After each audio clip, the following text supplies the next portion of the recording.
misunderstand what we're trying to say, you know? Yeah, but that's a part of life.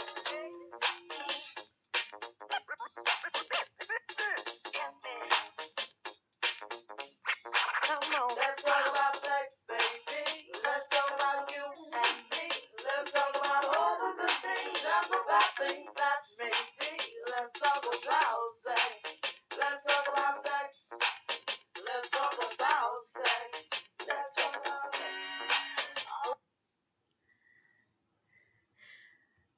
Great day, great evening, everyone. This is Dr. AJ, the wifepreneur, and I want to talk to you about sex. Let's talk about sex.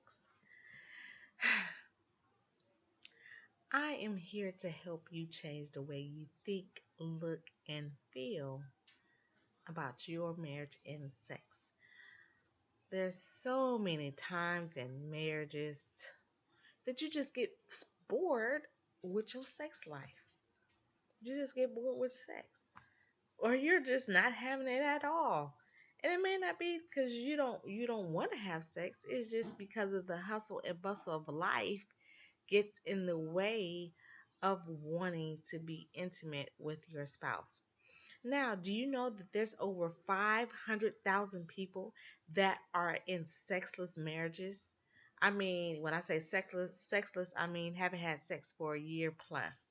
That's crazy. That means there are a lot of mean and nasty, hateful people walking around because they are not getting enough sex. So let's talk about 4 ways you can spice up things in your bedroom.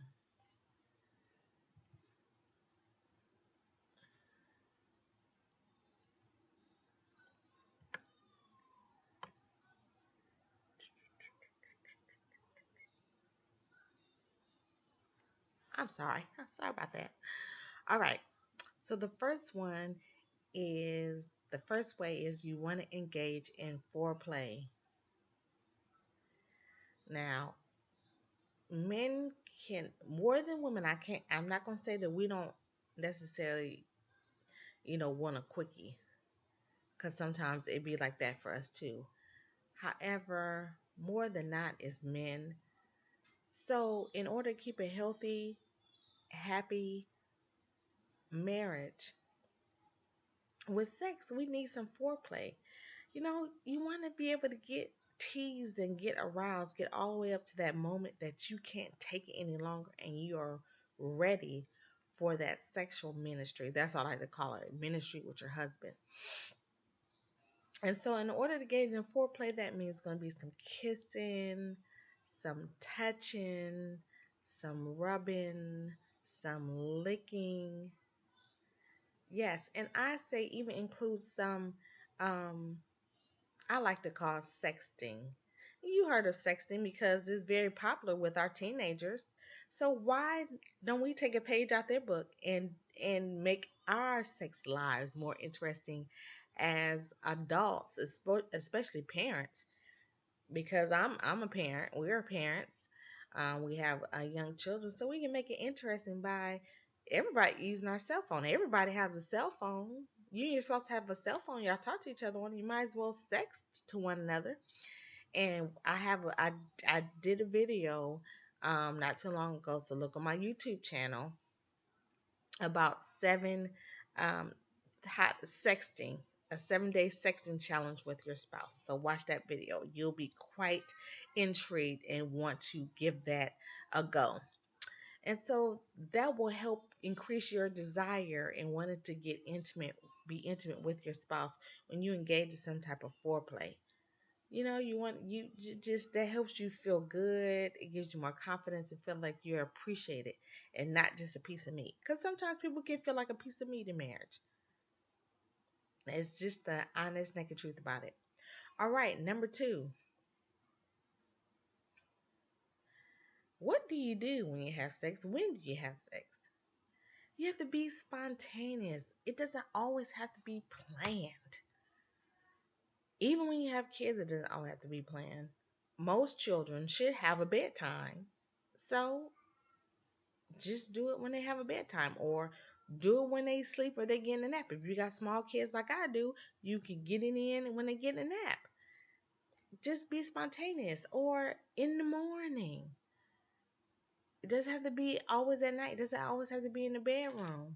If your kids are gone for a day, maybe they're gone for a play date, or maybe they've gone by some friend's house or relative's house where they're gone for the day, have sex all over the house. Have sex in the kitchen.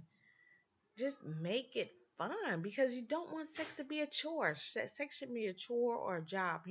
Everyone should look forward to having sex with their spouse. Now, I know this is a very sensitive subject and most people don't want to talk about it. But women, let's get out of the bondage of what our parents and what our grandparents and what the mothers of the church told us. Embrace your sexuality. Embrace that you have a desire to want to be with your spouse. Even if it's frequently, maybe if it's every day, even if it's 2-3 times a day, you should not, listen to me, Dr. AJ, you should not be ashamed of that. And you should let anybody let you feel ashamed of that. You are married and you have a license to drive. So why not drive it till the wheels fall off? If they can handle it, then you give it to them like they can handle it. All right. Number three. And then number three. Number three can be kind of sensitive also. But we're going to tackle it. So number three, why don't you talk about your fantasies? I'm quite sure that you've had a fantasy about how you want it, where you want it, when you want it. I'm quite sure he's had a fantasy about how he wanted it, when he wanted it, and dreamt about it. Now, the disclaimer, I'm not talking about bringing a third party in to the bedroom. No, that's out the door. That causes an opening for infidelity. So I'm not talking about that at all. So let's talk about your fantasies. Say what you want. If you want it on the beach, if you want it, you want raining outside. I know I read Zane books, and Zane, she throws the sexual experience out there, makes it very, very clear, makes it very, very visual of what type of fantasies she's probably had, or friends of hers, and they've talked about what type of fantasies they've had. And my last way, frequency. Don't let it just happen. You shouldn't let a month pass and you haven't had sex. If you let a month pass and you haven't had sex, there's a problem there. I'm not necessarily saying that your spouse or you are being infidelity, but there's something going on, whether there is stress, or if your significant other just not feeling good, or maybe it's something that maybe they, and this is the naked truth about it, maybe they just not attracted to you because you've gained some weight. And that happens a lot. They don't want to tell you or admit it. A lot of men, especially a lot of men, don't want to admit that to their wives, that hey, I'm not, I'm attracted to you, but really not, the attraction has been dimmed because you put on some weight. That's the issue you have to deal with, but you have to be open. It's all about also about communication. So you have to be open to want to share it. And ladies, you have to be open to want to hear it. You can't get mad. Don't stop getting mad. The man's trying to be honest and truthful with you. Have a heart to heart. And can't say, he got to set me where I am. No, because when he met you, look, men are more visual than women. So when he met you, you had the pow pow pang. You had the hourglass figure, whatever he liked, you had it. So everybody wants to keep that. You want to stay attractive for your mate. And make that known. Now, if you're having a hard time doing that, they having a hard time doing that, or make it easier for them for you to relay that to them, won't you suggest y'all start one of your dates, start exercising together? maybe buy Shanti Size or Insanity or Power 90X, or go to the gym, or just go outside or go to the park, ride the bike, something. Get you some exercise in, and so y'all can start looking good for each other, because you always want to be attractive to your mate. And I know your mate wants to stay attractive to you, because if not, this is what starts to happen. I mean, you're gonna look anyway, but you don't want to look in the intention to want to touch. I say that again. You don't want to look at something that's enticing with intentions to want to touch. You always want to keep that at bay. And so, how you keep it at bay is to have frequent sex with your spouse. Yes, and women initiate it. Don't always expect your husband to initiate it. We've had a sexual revolution already. We've had the feminist movement. Now initiate it.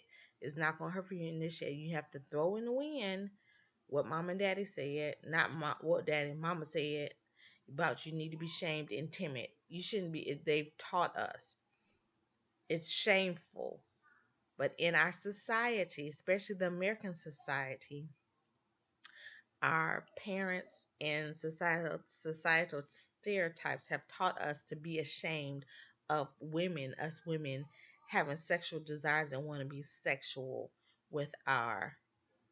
And I will say, and I'll even go back and be honest with you, just in relationships, about promiscuous being relationships. But I don't want to deal with that. I just want to deal with marriages.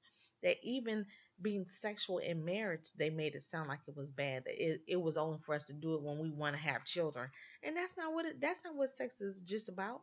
This is to keep the intimate connection with your spouse, physically, emotionally, and spiritually. So let's recap those 4 ways to spice up the bedroom. You want to engage in some type of foreplay, rubbing the back, stroking the hair, kissing, touching, licking, sexting. You want to be spontaneous. That means sex doesn't always have to be in the bedroom. If your kids are old enough and they're gone, or you know, they're gone for the day, or babysitting, or you have a babysitter, have sex somewhere else in the house. Just do something different. And talk about your fantasies. This has to do with some type of if you want to experiment. Don't bring nobody else in the bedroom.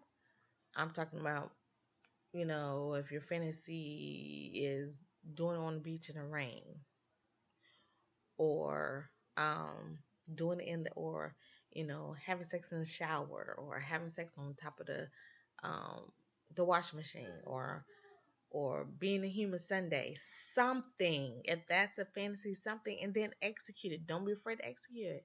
And you shouldn't be afraid to want to be a freak behind closed doors.